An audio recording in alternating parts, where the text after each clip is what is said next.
All right, can everyone see the screen? Yes. All right, Looks good. excellent. All right. So let's make sure. There we go. Okay. So again, first we're going to start with trauma-informed ministry. We'll do again brief description of moral injury, talk a little bit about the differences between moral injury and PTSD, some of the current mental health treatments for moral injury, and then address the possible clergy approaches to helping veterans with moral injury, and then talk about when to refer. So what is trauma-informed ministry? It is, for a program, organization, or system, it is a realizing that there is a widespread impact of trauma, and you understand and learn as best you can the potential paths for recovery that are appropriate, for you to lead and teach and provide, and what is appropriate for you to refer to. So you have an understanding of the resources and capacities available to both you and your community. You're able to recognize the signs and symptoms of trauma in clients, family, staff, and others involved within your community. And that is just a huge part of education, a lot of which you can get through NAMI and other groups like SAMHSA. And responding fully by integrating the knowledge you have about trauma into your policies, procedures, and practices, into your model of care that you have, whether you're an organization, you're a chaplain in a hospital system, or you're the pastor of a church, but starting to implement and think about if you're going to be teaching classes and providing care to a specific group, in this case, to service members and veterans and their family, to integrate a trauma perspective into it, and to actively seek to not re-traumatize. Again, this comes with your awareness and learning what it means to reactivate or to trigger someone into having reactions. And it can even come down to environment, how you set up a classroom, and how you create both internal space, foster relationship with each other, and set up physical space. Some key principles to trauma-informed care is going to, again, be safety. I would say both physical safety, again, in the environment, and the safety that you foster with each other. Trustworthiness and transparency. To mean what you say what you mean. And just be clear about your intentions, and that those intentions come from a place of truly wanting to help, and that place that it comes from an educated place, that you do as much as you can to be informed. There's a lot of great intention out in the world, but often that intention can become harmful when not backed by education and support. Peer support, we'll talk, I'll let Alyssa at the end talk about peer support, and then whoever else is on the call that is also, I know there's a couple of you that are peer support specialists. They are phenomenal resources to be able to integrate and connect with. And they are veterans who have gone through programming, gone on their own journey, are now available for community support. Collaboration and mutuality, that you seek to collaborate with other providers, that you keep an open mind, that, you know, I know especially with clergy and chaplains, we often get into a place where we're a one-stop shop. We have to be a one-stop shop, and know that you don't have to be, that you're not alone, that there are folks and resources out there that you can partner with. To seek empowerment, voice, and choice, because especially with moral injury, with this sense of betrayal, when you experience moral injury, there's this experience of losing your voice, losing your empower. So always seeking to give people, to empower them to find their voice and choice in how they heal, and to always have cultural, historical, and gender issues in the forefront, and to be sensitive to that.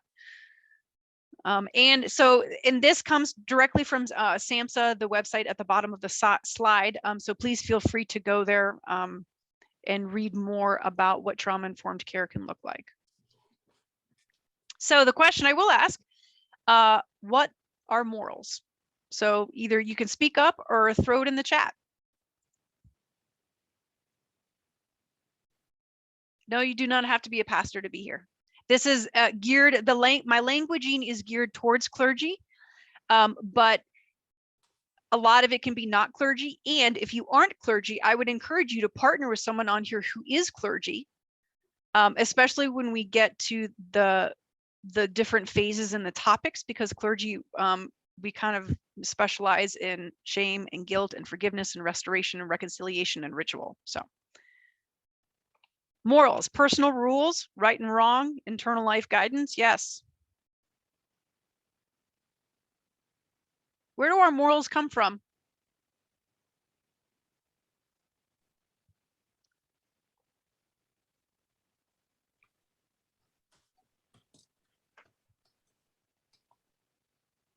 Parents. Yep.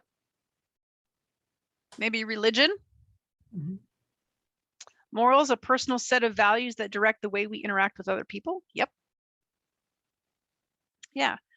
So this is something I do with my veterans, is how often family, faith, culture, religion, values, we often don't explicitly sit down and say, well, what are my morals? What are my values? What do I believe in? Where did it come from? And doing that is part and partial to healing and having an understanding of, well, what did I believe? Why do I believe it? Do I still believe it? Because if I can locate what I believed, when I believed it, and how I believed it, then I can more easily identify how that belief and that moral got violated. Media, yep, all of those.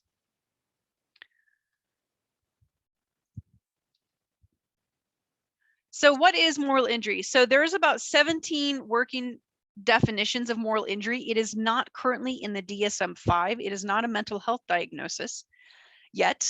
It likely could become one eventually. It really does sit in both worlds of mental health and spiritual care. But these 4 definitions here are kind of the 4 most common accepted, all-encompassing definitions of moral injury. And just so everyone knows, Alyssa has the PowerPoint slide. She will email it to everyone, so don't feel you have to burn your hands up and get carpal tunnel taking notes. You will get a copy. So perpetrating, failing to prevent, bearing witness to, or learning about acts that transgress deeply held moral beliefs and expectations. Yes, it can be related to complex trauma. Moral injury happens not just in the military. Moral injury happens in life. It happens not just in combat. Trauma happens, let me just say, not just in combat. Often when folks think of veterans and trauma, they assume it's combat. Not the case.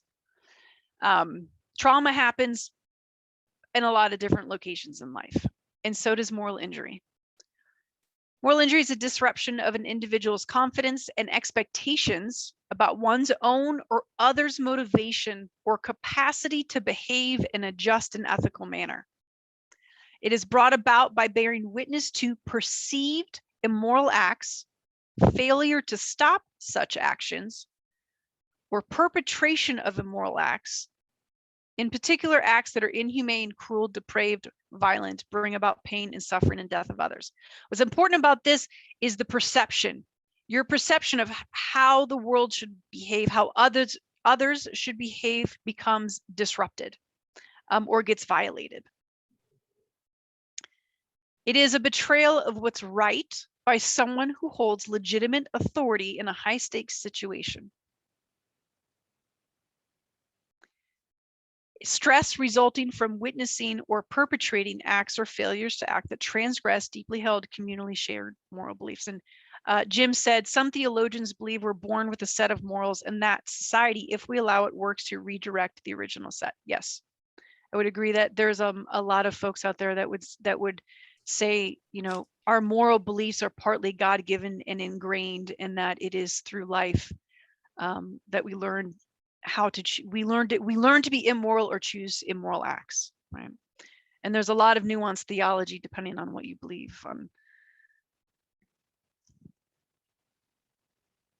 Again, so no strict consensus on definition. These are just as you read literature, and Alyssa also has a comprehensive guide of resources that she would email to everyone. So as you need some nighttime reading of 10 pages of different things, these are words that you will see often used interchangeably with moral injury, but just know they're all pretty much talking about the same thing.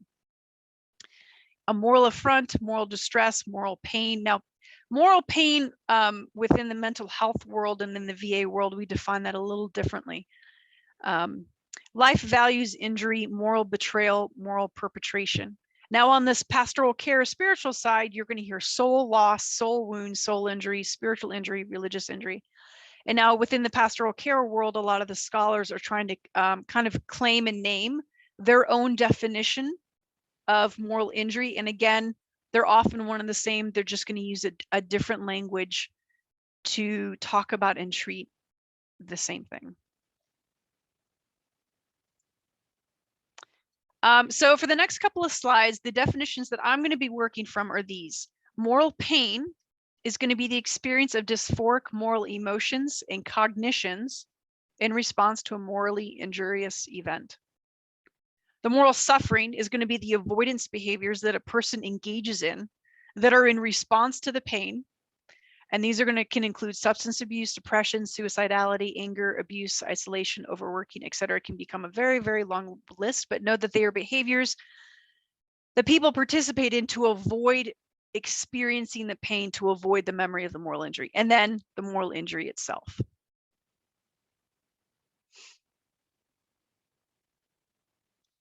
So in my experience, I see a couple of different paths, and I often use the analogy of food poisoning with moral injury. So if you have like a peanut allergy, you consume peanuts and you get anaphylactic shock. It happens within seconds, like it can happen instantly. You immediately feel the pain. You immediately are very clear about where that injury is coming from. And then once, the injury and the pain sets in, then the suffering occurs after that series happens. So similar with moral injury, you can have, you'll have your moral beliefs prior to the event, what you were taught growing up, what you hold to be true, your values and morals in the context of the event. So if we're talking about the military, what you believe in the military, and then what you believe within your expectations within a certain event. And the beliefs within the context, and then you have the event itself. The pain sets in, as it's happening, this is wrong, this is painful. You walk away knowing that you've been injured.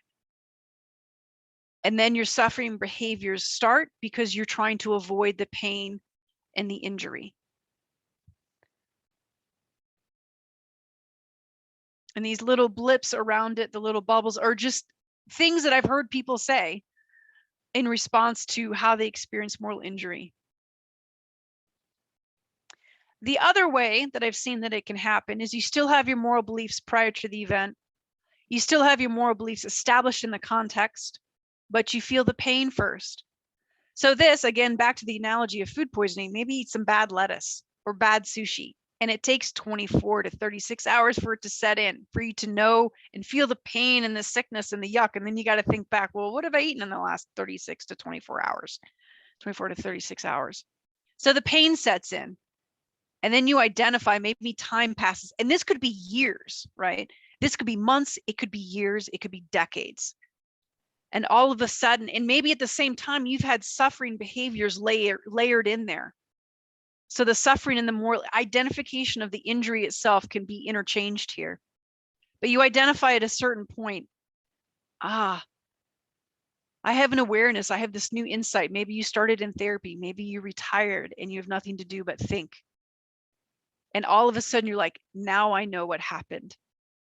And now more suffering behavior starts. So maybe you have some initial suffering behavior. And now you have a new layer of suffering behavior that has started. Again, all in response to the pain and to the injury and trying to avoid it. So you start layering one on top of the other. And I call this the moral amoeba. I'm a very visual person and I like to doodle. So to explain, so we have our morals, just another way of explaining. We have our morals on the inside of us that live with us. They go with us throughout life and more or less stay fairly fixed. Now, they may become more nuanced. They may grow and change as we get older and we have life experience. But more or less, there are some common ones that stay fairly fixed. Now, what does change is the context that we're in life.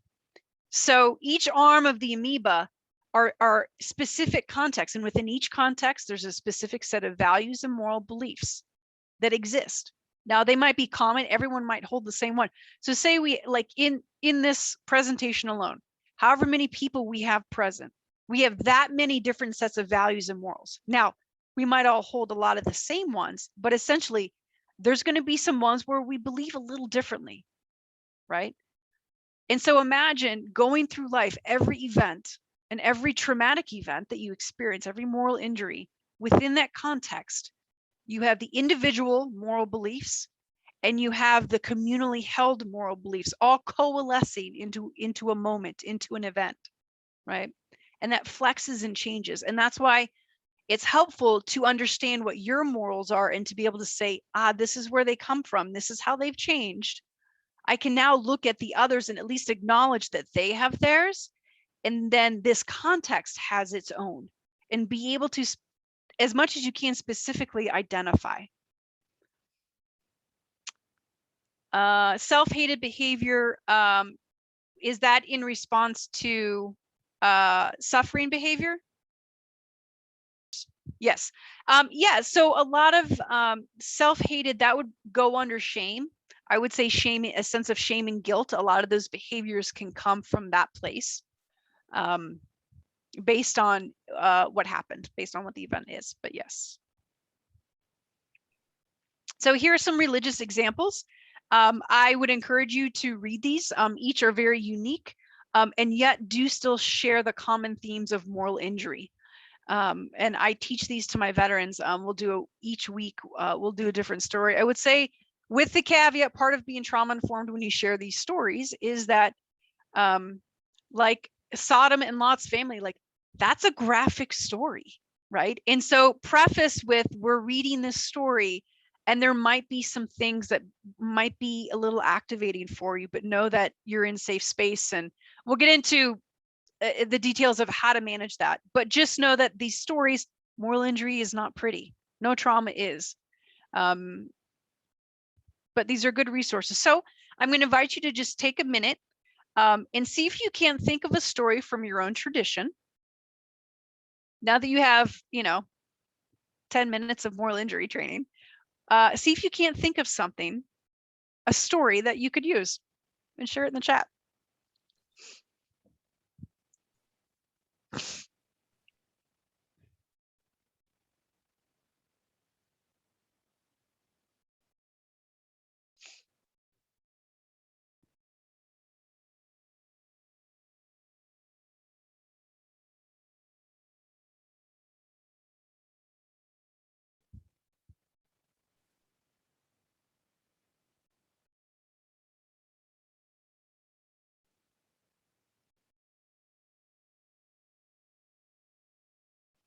And that's okay if you don't, because it can take some digging. Job's survival. Yep, that's a good one. I think Job had a lot of moral injury, moral tension going on that one, definitely. Daniel. Yep. Joseph and his coat of many colors. Yeah. Cool. Let's see. Some military examples. Again, not a complete list, but just a few ways that folks can experience it in the military. Again, acts of betrayal by peers, leaders, or self. Disproportionate violence inflicted on others. Death or harm to civilians. Violence within the military ranks. Resulting in ethical. I have my chat box covering that one. Made my chat box too big. Dilemmas or moral conflicts, discrimination, military sexual trauma, concealed acts of cowardice or failure to do duty, exposure to body parts. Again, all these can cause both PTSD and moral injury, but definitely moral injury.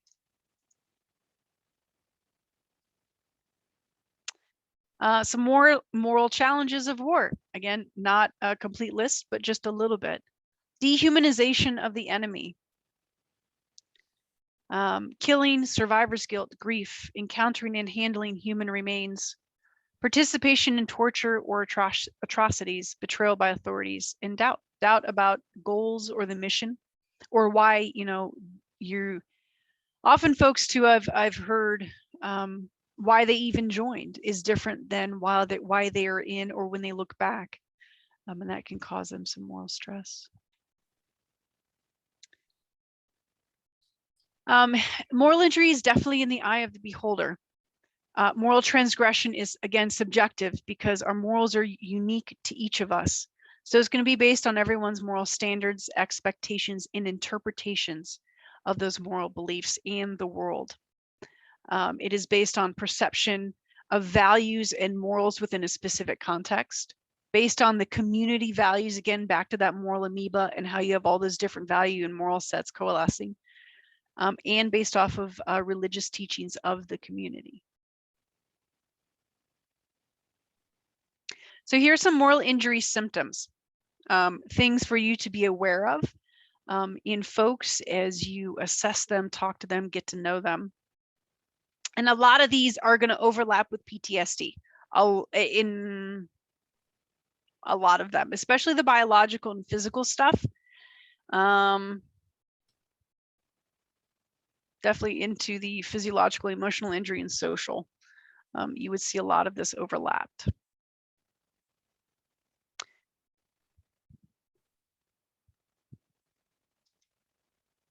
So the loop of moral injury thinking. So when trauma happens, an impactful event happens, you have an emotional, psychological, spiritual, physiological response to the event, good or bad. It could be a traumatic event, it could be a happy event, but it creates basically a loop, these neural pathways, a way of thinking, responding, coping with, or ignoring, right? And so you get stuck in this loop. And so with moral injury, this is an example of a loop you could get stuck in. You loss of contact with what matters. You become dislocated from your morals because they were violated. Either you were betrayed or you violated them. You lose touch with what matters. What do you believe in anymore? You doubt yourself. You get into self-destructive survival strategies. Those suffering behaviors, and those suffering behaviors violate your moral code. So you're adding to that layer. Self-loathing and regret, the guilt and shame related to the moral injury because you failed to live up to your code or because that code was violated. And you start to see the world from that lens. You tell yourself unhelpful stories about why the code was violated and what it means, right? What it means for the world. Again, it's like when you put on a motorcycle helmet and you could change the color of your visor. You might have a clear visor one day, trauma happens, and now you've got a dark visor on, and that's the only, and you can't take the helmet off. That's how you see the world. And then you ruminate and you worry and you keep rethinking and reliving the event in your mind. And then you just start on the cycle over and over and over again. So with moral injury healing, what we want to do is interrupt the loop at some point, right? And for depending on when a person starts in on their healing journey and where they can interrupt that loop is going to be unique to them.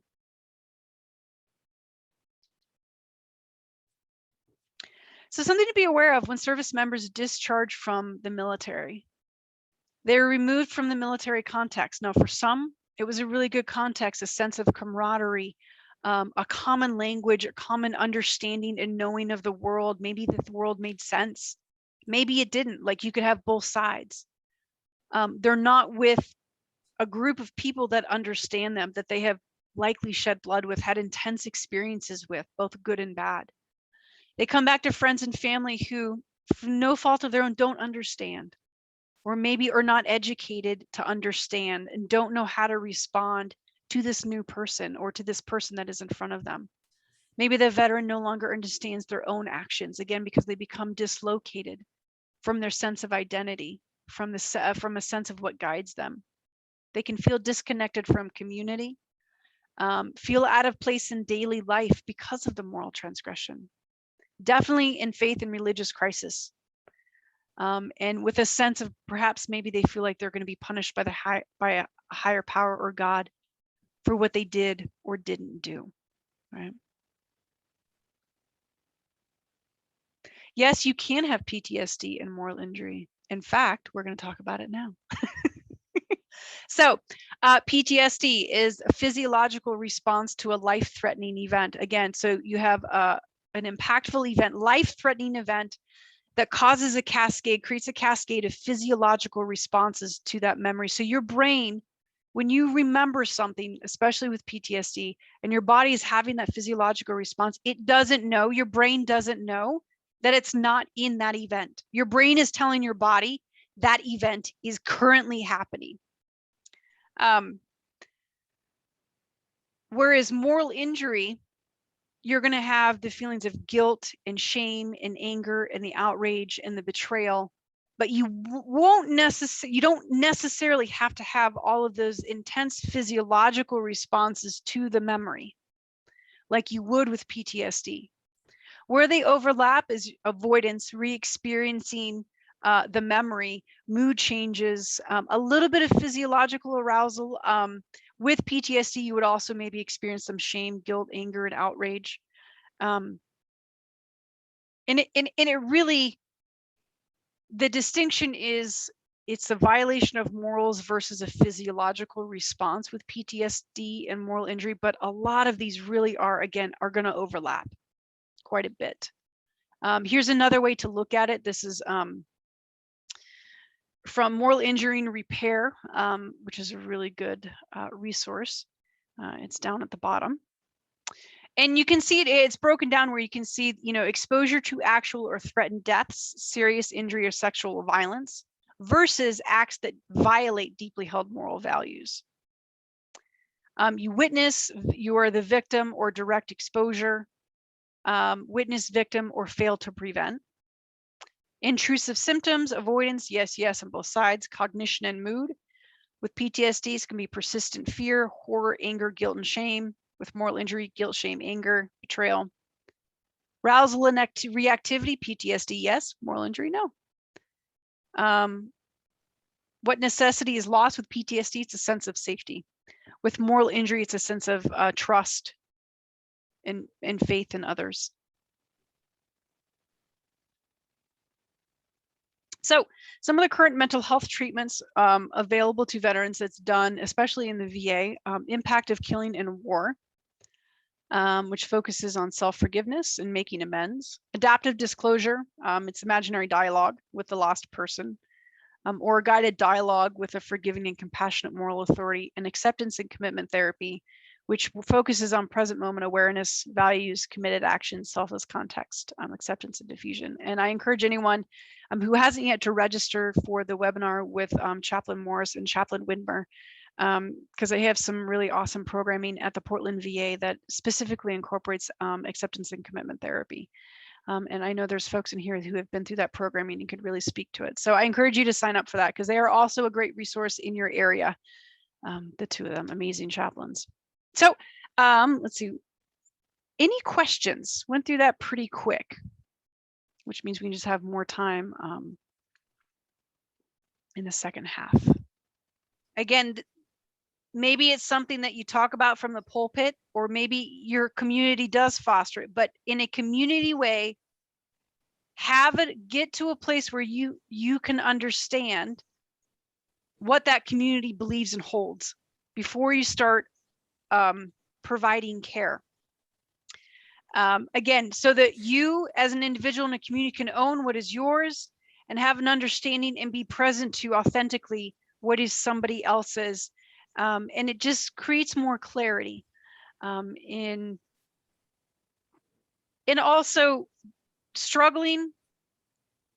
Again, when you work with trauma, it will inevitably bring up questions within you. And it's better to ask those questions and at least have an awareness of your answer or what it feels like to struggle with those questions before those questions get stirred up in you while you're sitting in front of somebody else trying to provide care. It can really throw you for a loop in just out of a sense of self-preservation and self-preservation for a community. Have those tough talks first, whether it's with yourself or with the leadership and those who are going to get trained to provide care. So I'm going to read a poem. This poem is from the Progressions program, and something within moral injury is this idea of living with paradox. And healing from trauma, an aspect of healing is knowing that there's no magic pill, right? For taking away the past.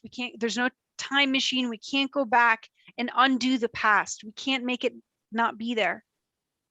But we can live with the present. We can be in the present moment and live a full life now, and the past can still be the past. And so it creates this paradox, this sense, and like this picture, in some sense, you feel like you're being sucked into the hole and the pain of the past, and yet trying to live a calm life, a calm moment full of life right now. And so I'm going to read this poem twice, and each time I read it to you, I want you to hear and see and experience something different.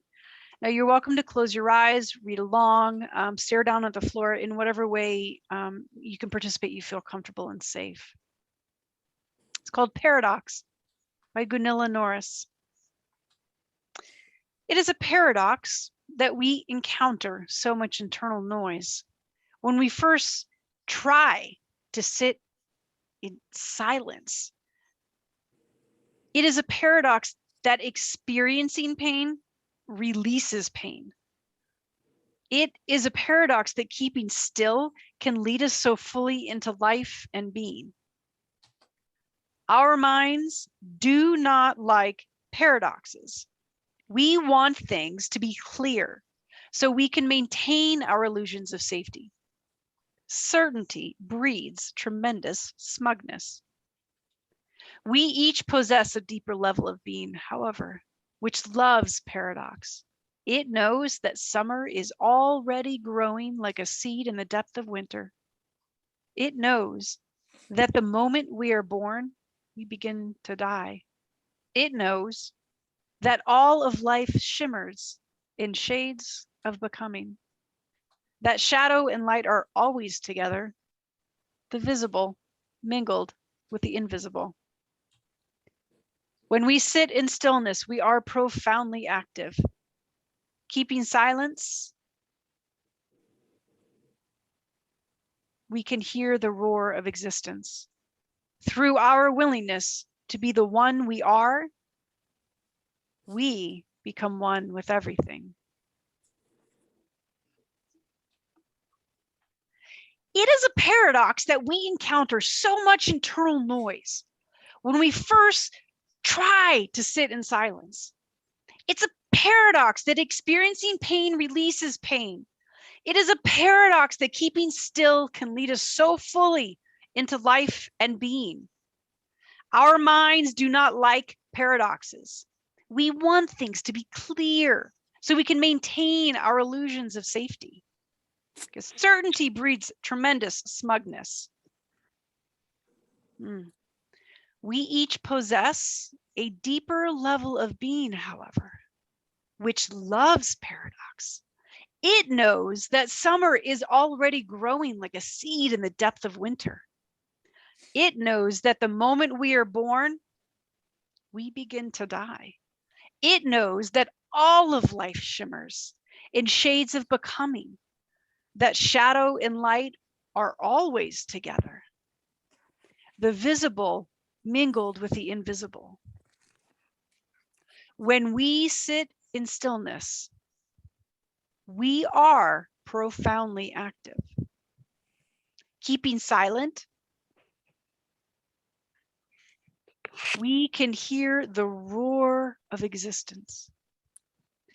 And through our willingness to be the one we are, we become one with everything.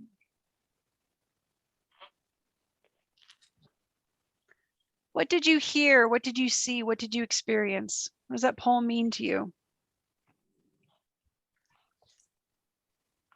You can throw it in the chat box or unmute yourself.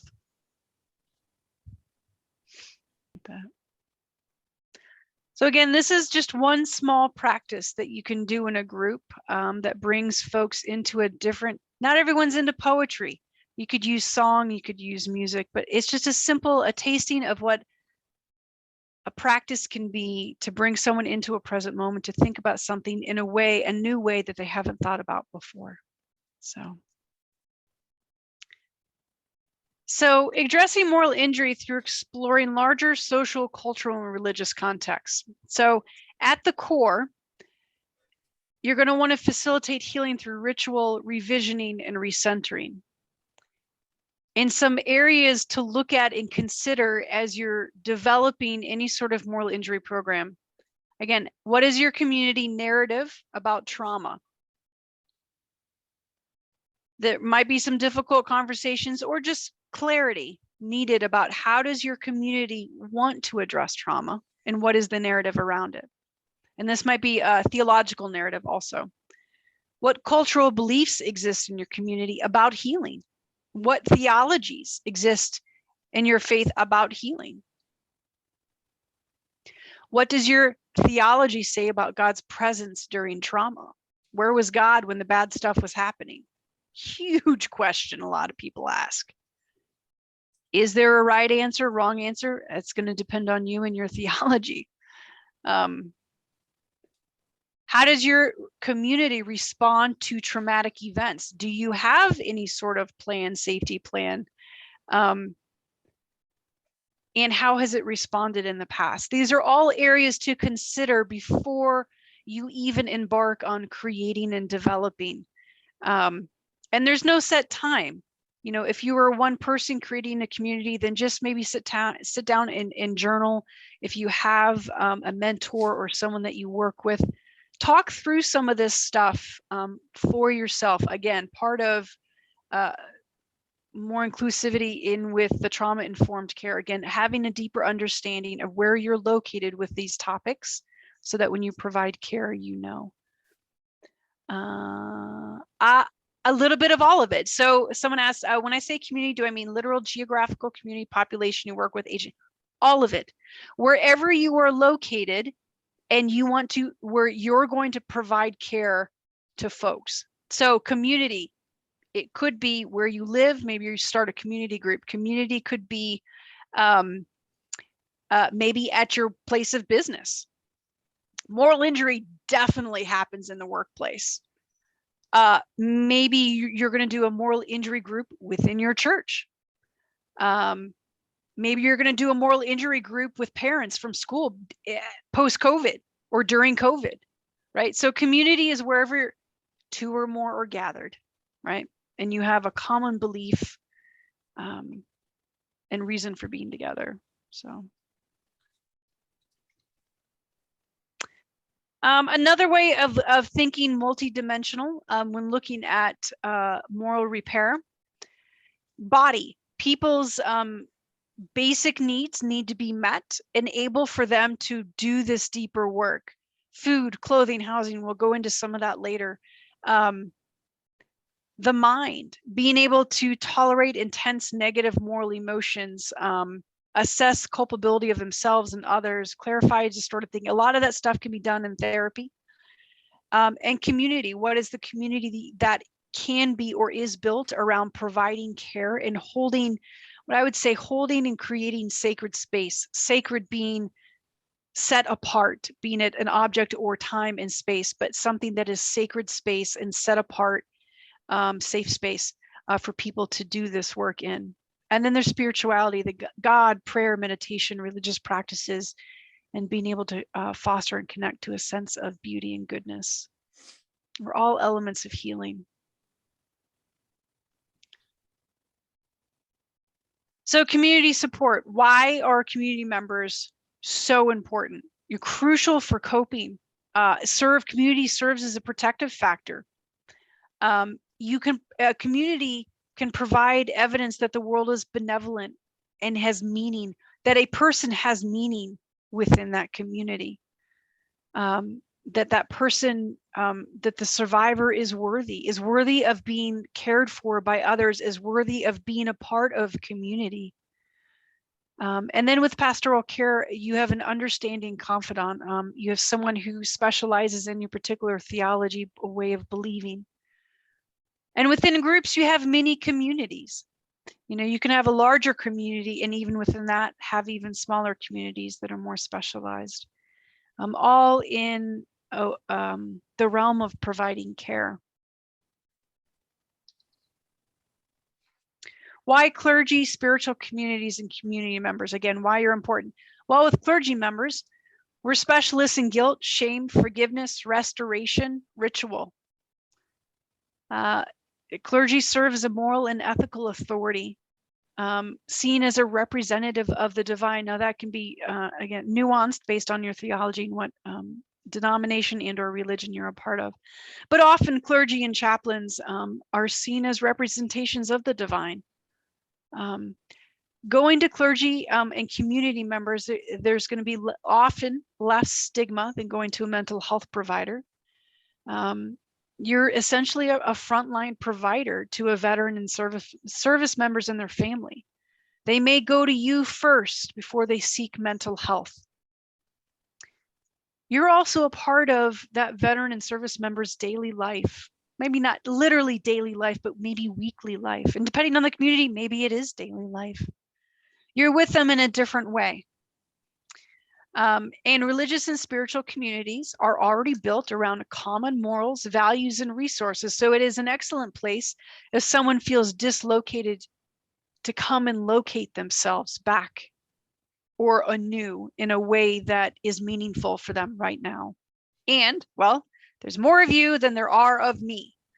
There's more community members than there are VA providers, than there are chaplains. And so, yeah, there's more of you than there are of me. So, I mean, it's kind of a simple matter of numbers. You have access to them in a way that VA providers don't.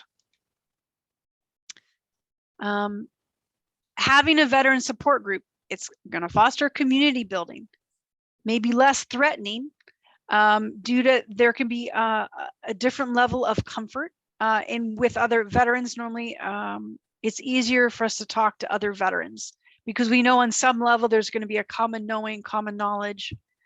Having a veteran support group, by creating one, you can really tailor it to the unique needs of your community, and you can engage from a very specific theological perspective. Let's see.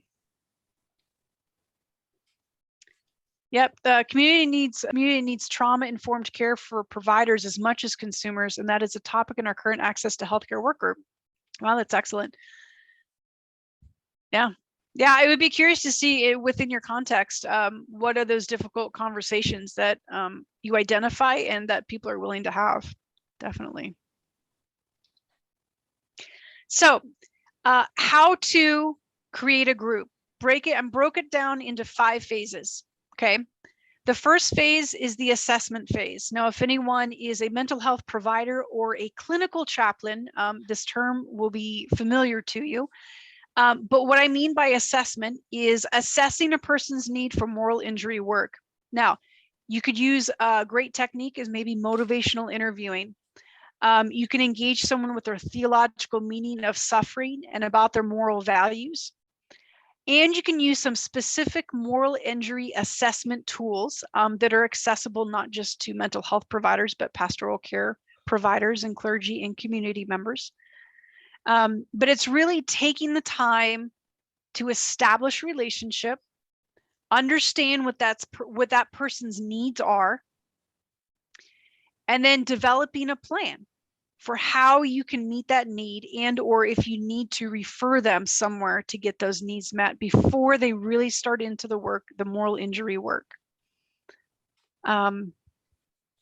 Stabilization, ensuring that the person has basic needs met and has cultivated some skill for managing intense emotions. Moral injury work, processing and working through trauma is not easy, and that person needs to be sober. Like with my Lodestone group here, I had the requirement the person has to be sober for a minimum of 30 days. And if they start using, they're not allowed to be in group. They have to engage in care. Housing, food. You know, if you're hungry and homeless, it's going to be kind of hard to go into some of these deeper places. So very basic needs. And there's some skill sets that we'll talk about that are necessary, again, to manage yourself as you do the work. as a provider, but also as the person participating. The next phase is the actual trauma processing phase. Now, this can be a specific 8 to 10 week group that addresses what I'm calling the 10 core components of moral injury. The next phase is reintegration, where you create ritual, you have committed action, and you make choices to live values-based living. Further into reintegration, you educate your community, you have welcome home rituals, and foster community conversations about trauma. And then the last phase is continued support. Creating a continuing support structure within your community, whether it's peer support, and you start replicating this process so that others can go out and do it also.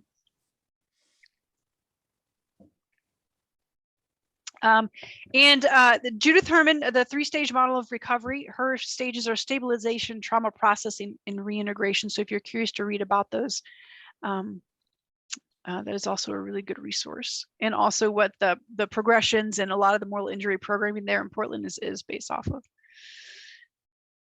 Here are some specific assessment tools for moral injury. If you were to Google these, most of these will come up. And assessments are sets of questions, specific questions with an intention to assess and glean a certain amount of information. What we have done here and are in the process of doing is within each department, taking different tools, because there's different assessments for hospice, for inpatient mental health, outpatient mental health, is like within the pastoral care world. And taking those assessments and questions and creating our own for each department that's specific and unique. So you can also do the same. If you're familiar with these, you can use them. Some of them are very lengthy. And I always say from an assessment point of view as clergy, excuse me, I more or less memorize what I'm going to ask so that it's a conversation. And it's not me sitting down at a computer with a clipboard. Okay, do you have a sense of lack of meaning and purpose in your life? Yes or no? No? Okay. Was there a traumatic event? Yes. Okay. Do you feel guilty? Yes. Okay. But I get a sense of what I want to ask, what I'm looking to assess, and then I just have a conversation. But it's a very intentional, guided, skilled conversation. And so I would encourage you that as you look at assessments and how you want to understand it.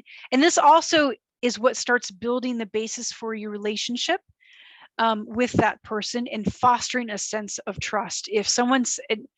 If you've ever had an assessment, a mental health assessment done, you know what I'm talking about, this sense of like they ask these really deep, intrusive questions. And often they are asked in a very non-compassionate way, but very rote and automatic. And it's like going to the doctor. Wait, are you suicidal? Yes. Okay. Like you're asking very deep and personal questions. Have an awareness and sensitivity to that. And you're clergy. You're not a mental health provider. I mean, not that mental health providers can't bring that relationship to it. I'm not saying that, but I'm just saying that you hold a different place and a different space as clergy and as community members. So again, relationship is at the forefront and fostering that sense of it. So we're going to do our first breakout session. We're going to have 4 to 5 breakout sessions. And this is where I want you to be able to engage with each other. And this is where you're going to do some of your brainstorming together. So I'm going to ask that once you break out, give yourself, each breakout session will be 5 to 7 minutes. I want you to take a couple of minutes to look at the question, answer the question for yourself, and then introduce yourself in the group. I am Marilyn from wherever, and this is my answer to the question. Okay, so phase 2, stabilization. Some resources for stabilization that meet some of those basic needs. Hospitals, nearest VA or vet center, rehab centers, homeless shelters, housing, job assistance, food pantries, suicide prevention, mental health care, PTSD, SUD treatment, health, diet, exercise, legal help, transportation. Now, some of the skills for stabilization could be prayer, contemplative prayer, mindfulness, meditation, creating sacred space, practicing present moment awareness, engaging in religious life, could be services, rituals, and sacraments, having conversations about why religious and spiritual values are important and what matters most, and emotional regulation. Okay. So we're going to do our next breakout session because I want all of you are from different areas, and maybe even I'm guessing most of you are from Oregon, but definitely from different cities and counties. I want you to be able to connect and share your resources with each other. So if you know of good support programs, anything on that list that you know that is a go-to, please, please, please share that with each other. And if you have experience with any stabilization skills, also share what has worked for you. Okay. And just quick to say, with phase 2 stabilization, there's no set time limit on when someone feels stable enough to be able to engage in moral injury work. It can be somewhat intuitive when you're the person assessing and getting to know them. I would also say, I know from a VA perspective, I'm often in conversation with someone's mental health provider. And it takes time getting to know, like when someone's, I have the rule, you have to be sober for 30 days before you can get into my phase 1 group. You might want to come up with rules for your community on participation based around certain stability skills. And as you learn what that stability looks like, if you don't already know, and being able to assess that. But it can take people weeks, months. I had been working with a veteran here who started in January, was an alcoholic and actively using. And she is now sober, drug-free, living like this whole healthy, amazing life. Like, she went through the process super quick. Others, it might take months to years. So everyone is going to be individual and different in this process. Okay, now we can break out. Thank you. So for phase 3, this is kind of the meat of it, the trauma processing piece of it. And when I say trauma processing, unless you are a specifically trained mental health provider in any of your groups, please always have the caveat that people are not there to share the specific details of their traumatic event. What you are interested in is how the event has impacted their morals, how it has impacted their spiritual journey. And this is part of being providing trauma-informed care, because it is part for safety of the group and not wanting to share a sacred story. To me, my language is, they are sacred stories. Those are deeply intimate stories that, if shared, can both activate you as the provider and can activate and bring up a lot of tough stuff with others in the group that you may not be equipped to handle. So again, unless you are specifically trained in trauma, like mental health trauma processing.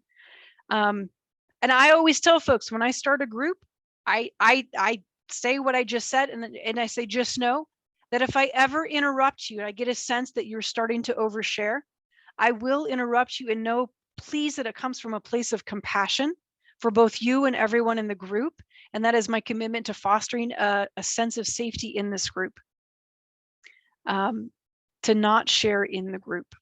So always, when you start a group, have a set of rules. What's said in group stays in group. Don't overshare, be on time, things like that. That there's always this fostered sense of safety and mutual agreement in the group. Now, what a specific 10-week group could look like for you in a community.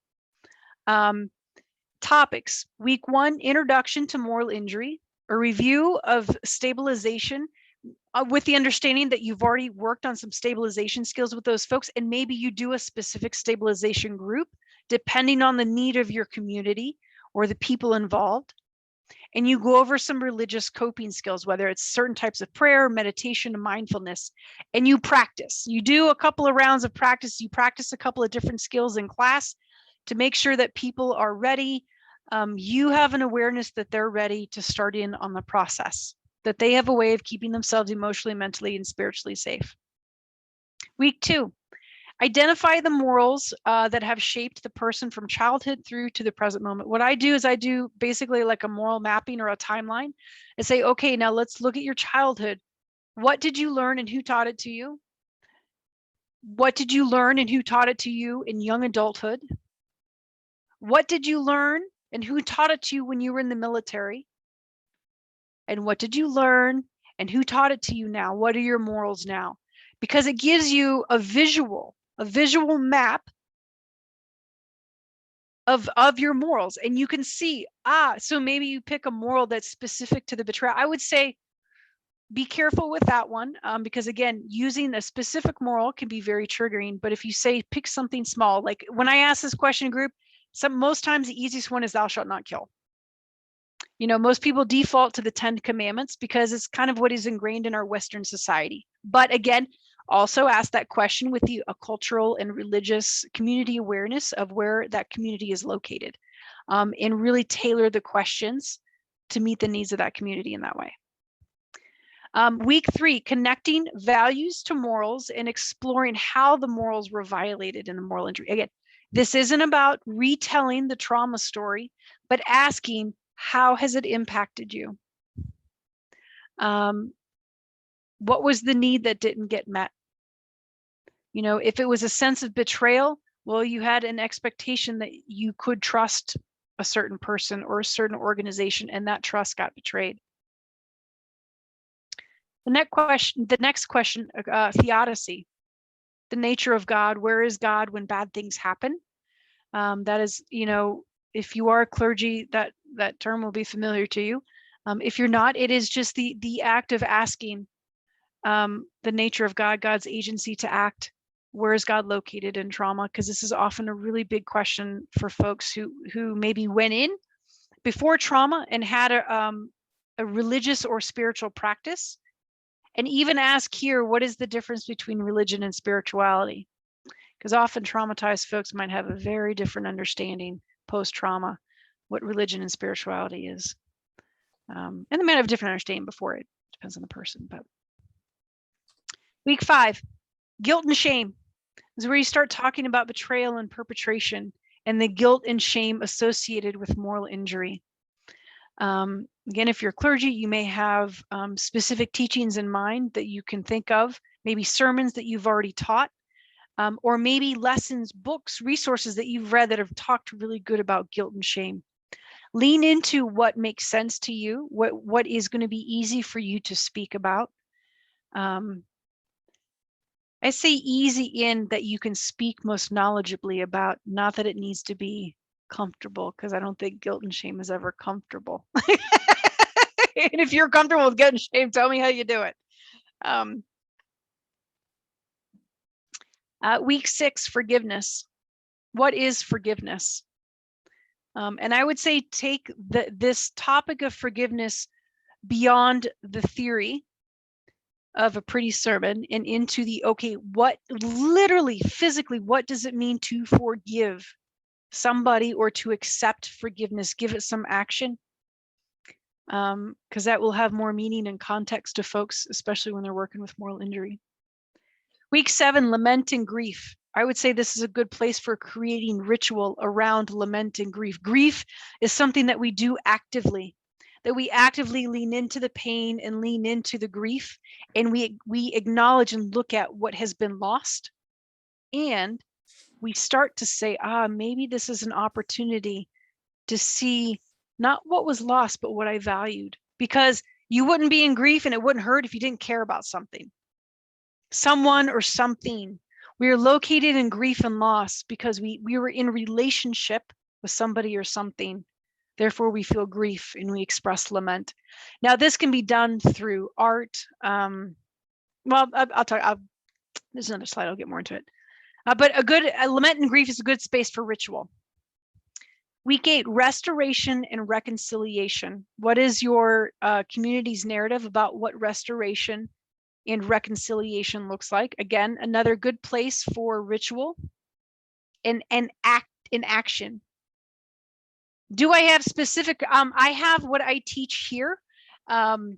Yes, and it is something that we could talk about if you want to contact me offline. But I really, it is built specifically for what, the group here. And I would say that if you are working within a specific church context and theology, that this needs to be based off of your theology. But I could definitely brainstorm with you and give you some guidance. But I truly believe you are the experts in your own community and what folks believe.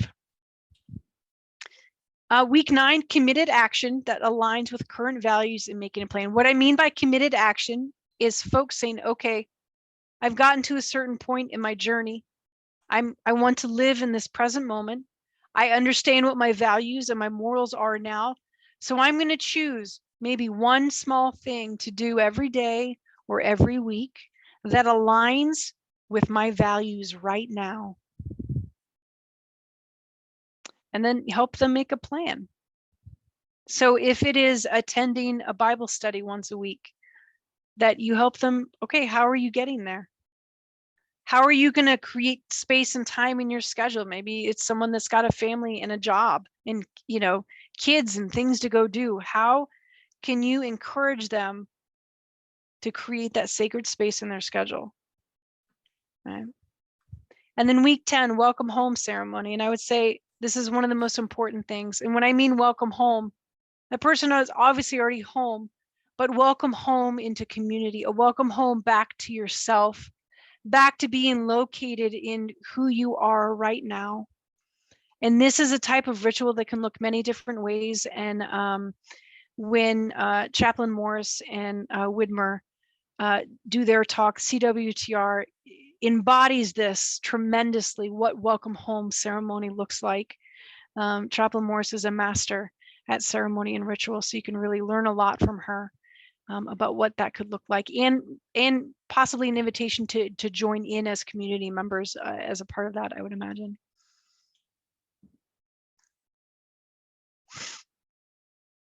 Any questions with this?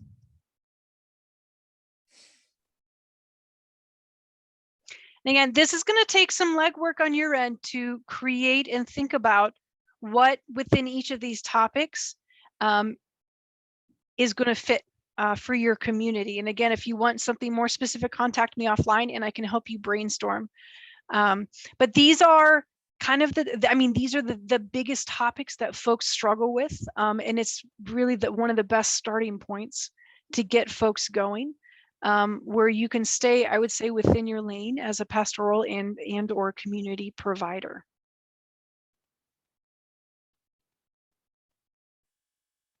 Yes, the slides will be available to you. Alyssa already has a PDF copy of them and she can email them to everyone. And you are also welcome to contact me individually.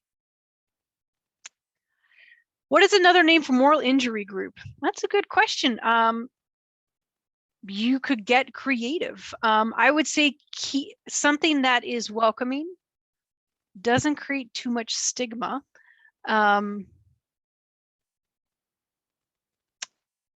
And I haven't had too many folks yet that have actually created groups, so I don't really have any examples from community members yet,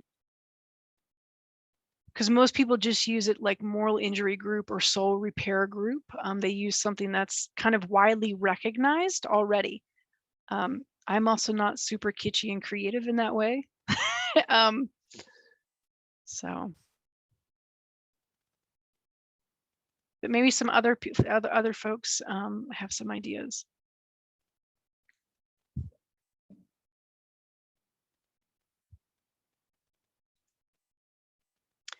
All right, we got 10 minutes left. Okay. So ways to teach the 10 cores of moral injury, this 10 cores being the last slide. These are different ways that you could, like vehicles, think of to do those 10-week sessions in. So dramatic reenactment, if you have theater training, I have a theater degree before I became a chaplain. I did stunt work and theater work. And so I have done a lot of drama type therapy gleaned from my skills in working with moral injury. I also do equine work.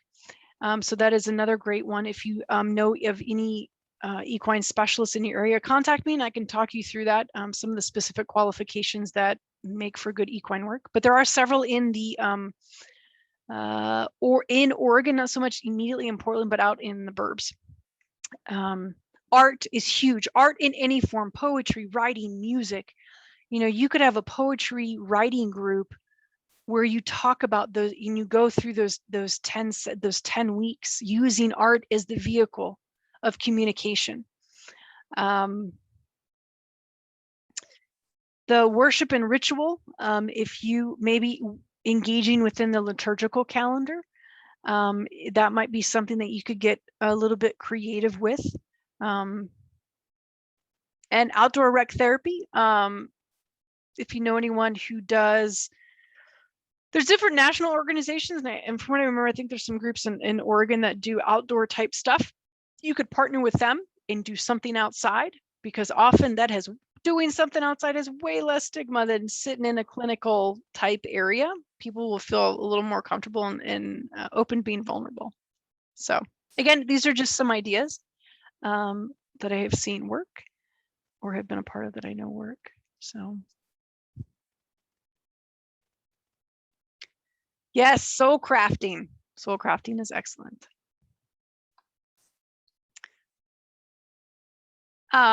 Let's see. So we're going to skip this breakout session only because we have 7 minutes left and I do want to respect your time. But I would still invite you to answer this question for yourself at a later time for weeks 4 through 5. If you've already taught classes and sermons on these topics, what tips and tools have been helpful for you? And maybe if you're in contact with others from the group, I'm sorry if you can, there's construction out in the back in the office. I'm sorry if it's noisy. And share those tips and tools with each other. Again, what I really want to encourage you is to connect with one another, because you are out in community with one another. You don't have to do this alone. So please lean on each other. Phase 4, reintegration. Some activities for reintegration, and reintegration being entering back into community, back into life with a new relationship, a new awareness of yourself and where you're located within that community. Again, you can help people become involved in the rhythms of the liturgical year, which encourages a sense of renewal. It can also lead to transformation via constant repetition of renewal with each season. Inclusion of sacramental structure in one's life, creating sacred ritual at home or somewhere in their personal life. This is also where, depending on your theology and religion, penance and absolution can be useful. Again, the dramatic reenactment and imagination of past sacred stories as a means of embodying redemption and correlating it to the relevant here and now. How do you live as a redeemed being? Art, equine, the outdoor rec therapy. This is a bit of a redundant of the last one, so we will skip that breakout session. We really just need another hour, don't we? Phase 5, continued support. This is peer support and replicating the process. Again, this is where the NAMI peer support, SAMHSA, training other leaders in your community, inviting graduates, folks that have already been through your program, to come back and to be mentors to others, and to start building your team of folks who are around you to help serve others. Again, you're not here to do it alone. You might be to get it started, but foster that community of providers and people who are out there, and continue to educate yourself and find ways to educate the community. And then Lissa, do you want to talk a little bit about peer support training? Yes, I will hand that over to Dan. Hi all, I'm Dan. I'm a peer support specialist. Work for NAMI Multnomah at Providence Medical Center in Portland. And yeah, I got my training through the NAMI peer support training while I was in Compassionate Warriors for Training for Reintegration program. So shout out to everyone on this call that I recognize. It's great to see you all. Rachel, thank you. Fantastic job. And as I promised, we also at NAMI have veterans programs and groups.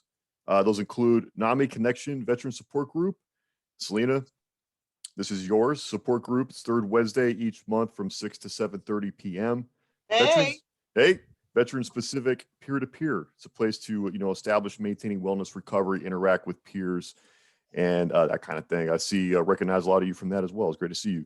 NAMI Homefront. Barb, this is your shout out. It's an education program for families, caregivers, and friends of veterans. and military service members experiencing mental health differences. Veteran Eat with the Experts, we're on right now. I encourage everyone to come to the May 10th Compassionate Warrior Training for Reintegration Evening with the Experts. And then the May 17th Veteran Suicide Awareness Prevention and Resources. And also, I'd like to just kind of announce, I suppose, now that we will be starting a moral injury support group here at NAMI Multnomah. Be looking for that very soon, as early as next week.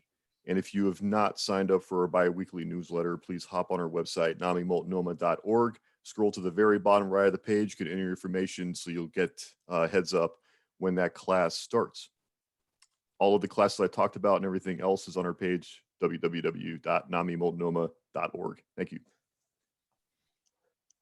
Thank you, Dan. So just have an awareness of when to refer. With clergy and providers, again, you might feel like you need to know it all. And sometimes there can be to be honest, the tendency to overstep what we're actually trained and capable of handling, because it comes from a place of wanting to provide the care, but really have a self-awareness of what you're capable of doing and not, and have the resources available. So if a veteran is suicidal, please attend that third training that Dan mentioned, to learn what it means to care for someone who is suicidal, the very specific steps, things to say, not say, the resources that are available to you. When a veteran is homicidal, please refer. When veterans need medications, when their behavior becomes very disruptive and it's something that's different than what you normally see. When a veteran's symptoms are not improving, maybe they've been a part of your group and they're still really struggling. That might be a time to say, hey, you know, I really think that you might need more care than we can give you right here. So let me partner with you to get you somewhere, or get you to someone that I think can help you a little bit more. If you're at your wit's end, if you find yourself exasperated or tired, or you hit that wall of compassion fatigue, please ask for help. You have a whole group of us here. And again, lots of resources. And if the veteran expresses concerns that related to moral injury and you're not quite ready yet to work with it, always please refer, you know, to the VA or to other providers. I would say, especially in Portland, refer to the VA. Either call the chaplains and say, hey, I've got a veteran, you know, they qualify for VA care. Get them connected with the chaplains. The chaplains can do the work, or encourage that veteran to go to their primary care provider and express the concern to the primary care provider, and that provider can then get them to care. I know here in Boise, we have what's called Rapid Access. It's a clinic that anyone, it's in our behavioral health building, anyone can walk into it and they get immediate care. Here, you can also just walk into the emergency room, and often folks will get put in up on 2P, which is our inpatient acute mental health ward, and get immediate care. So I know here in Boise, that's how it works. I'm not sure in Portland what their systems are right now, but that would be a good offline question for maybe Dan and or the chaplains in the next one. Where to refer, again, nearest VA, Veterans Crisis Lines, ERs, community mental health clinics, community or primary care providers, and your VA chaplains. This again is where you need to make a list for yourself of providers in your area so that you can provide the answers quickly and efficiently to folks that do the legwork now, so that when the moment of crisis is upon you and you're with someone in need, that you don't have to take that amount of time to find. You've already got the resources right there. Okay. I will be doing this same workshop. It will be 2.5 hours long on June 25th. So if you want to rejoin, it will literally be the same presentation, just a little bit longer and a little more in depth.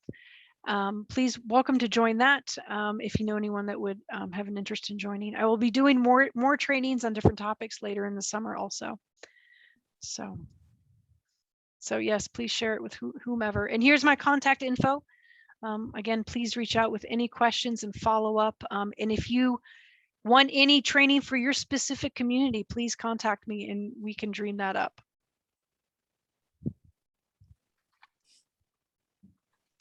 And that is all I have for you. Thank you. Thank you so much, Alyssa and Tanami, for having me back. And I enjoy these. It fuels me. So thank you. Thank you so much for being here, and thank Yeah. you everyone else for joining us. I hope to see some of you all over the next couple weeks at the rest of our Evening with the Experts series. I think a lot of you already signed up to attend those, so looking forward to it. I will be following up via email with the slides and all of the resources that Rachel provided us today. And it was good seeing everyone. Yay. I'm glad you are all Thank you. well. So All right. Well, thank you all and have a good night. bye. Bye.